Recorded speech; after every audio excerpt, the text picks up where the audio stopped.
Hey guys, and welcome back to Mama's Gaming Channel. I'm Mama, and in this video I'm going to talk about the rules of engagement in Overwatch and how you can avoid acting in a confusing or unhelpful manner to your team. Let's get started. First, I want to define rules of engagement. ROE is a set of rules to dictate what to do when engaging the enemy. Every situation has general rules to follow to help you win an engagement with the enemy, but I have found that people in my rank don't seem to understand the proper etiquette when a team fight occurs. The first ROE for you today is don't trickle. Ever. I know I've said this before, and probably a lot of you know not to do it already, but it is important enough to repeat. Trickling is one of the worst things you can do as an Overwatch player for your team. Only ignorant scrubs trickle. And I don't mean to be rude. Unless you have an extremely lucky ultimate or you're a pro playing against bronze level console players, you will never win in a fight against 6 players by yourself. The next ROE I want to talk about is initiation. Initiation is when one or more of your teammates engage the enemy by themselves. This is usually done by a tank, especially in a dive comp. However, DPS heroes can also initiate with an ultimate or a quick kill. Initiation is not going Rambo like most people appear to think. It is an intentional, precise strike to the enemy team. Think about the initiation like a small rock that is hurled at a car window. The rock doesn't have enough power to shatter the window, but it can crack it. Find a weak point and hit it hard enough to cause a hole in its structural integrity. Then in the follow-up, the rest of your team comes like a large rock and it completely and utterly shatters the glass. While the big rock by itself may be enough to damage the window, as long as the window is fully intact, it may not break. That is why the initiation is important. Strike the enemy team's pressure point so that they will break where they otherwise could not have. Every team fight has some sort of initiation,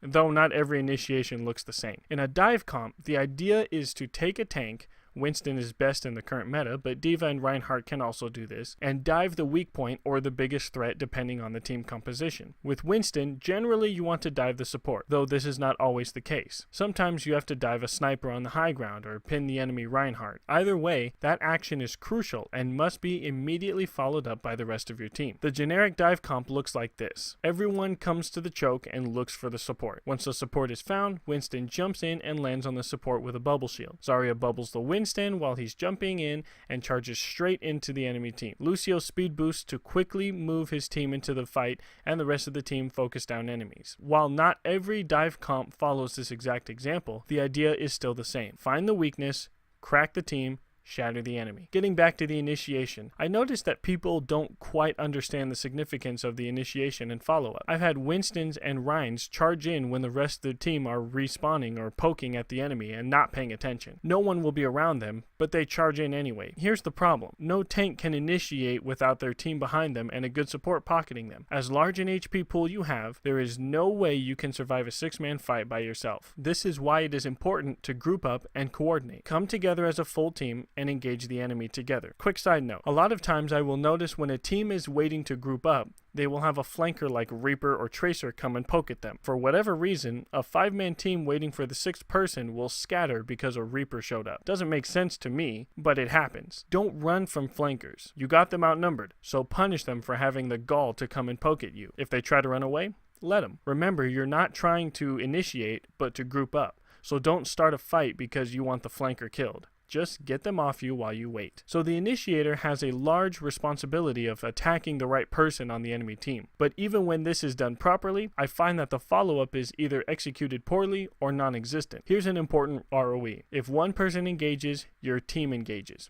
Everyone engages. If Genji decides to jump in the middle of the enemy team, then everyone follows suit regardless of health or ultimate charge, or whatever. Just to be clear, flanking the enemy is not engaging the enemy. If Tracer or Genji are getting into position behind the enemy, that is not engaging. However, if your flanker begins to attack the enemy, now you probably have to move. Poking is also not engaging. If Widow or Hanzo are poking at the choke point, that does not necessarily constitute a full-scale engagement. However, if they get a kill, then consider executing a full-scale engagement since you'll have a man advantage. I'm using these examples to help paint a picture of when you may or may not want to initiate because again, the rule is if one person engages, everyone engages. On the side of the initiator, you have to make sure that your team is ready to follow up. On the side of the rest of the team, don't leave your initiator out to dry. I've seen a lot of players who appear to be too timid or uncertain when an initiation starts, especially when there is no friendly Rhine or there is an enemy sniper or turret. Players like the safety of the big blue rectangle,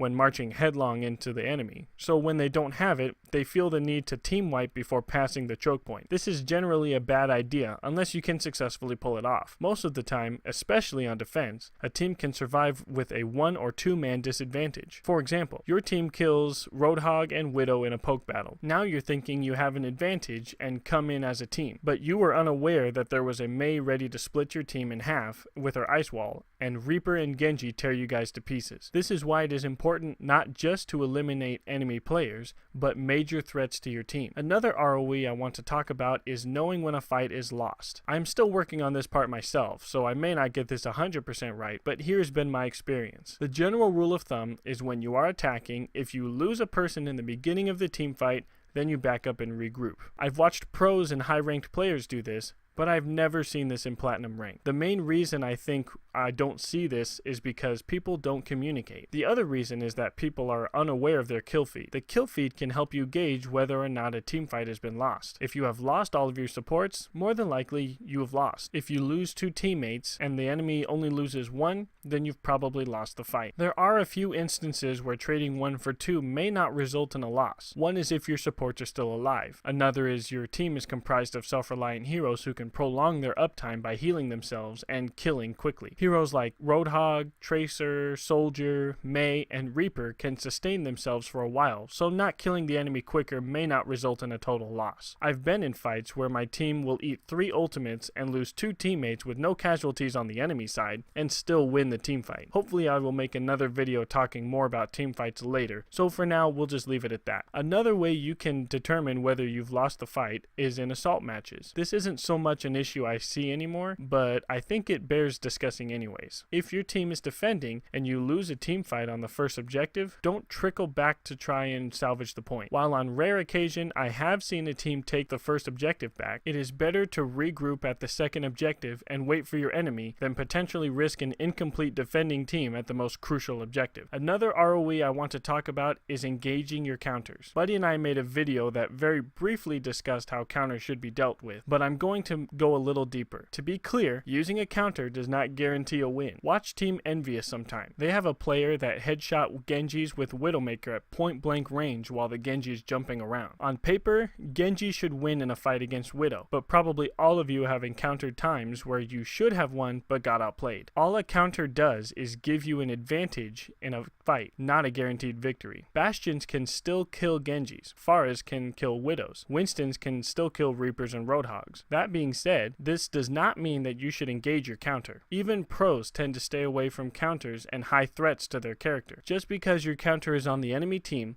doesn't mean you have to flex pick. I hope to make a video about this topic too. The last ROE I want to talk about today is baiting. If you don't know, baiting has a positive and a negative side. For this video, we will talk about the negative side. Baiting is when you use your team as bait to set up your own play. Genji and Reaper are notorious for this, though so do McCree, Soldier, Hanzo. Basically anyone can bait. How many times have you seen Reaper up on the high ground waiting for the entire team to pass so he can Death Blossom and get the sickest POTG ever? There's nothing wrong with making a play around a friendly ultimate, but it needs to be coordinated, and you shouldn't always wait for the perfect moment to strike. Sometimes 1 or 2 kills with an ultimate is all it takes to swing a fight in your favor, so take what you can. The main point of this video was to try and show you guys how certain actions can affect not just your personal game, but your teammates' game. Initiating too early leaves your team down a man and in a precarious situation. Not having the whole team commit after the initiation pretty much guarantees a team fight loss. Not grouping up leaves your team at a constant man disadvantage. Notice how all of these points are more about others than yourself. That's how Overwatch is supposed to be played. I watch over you,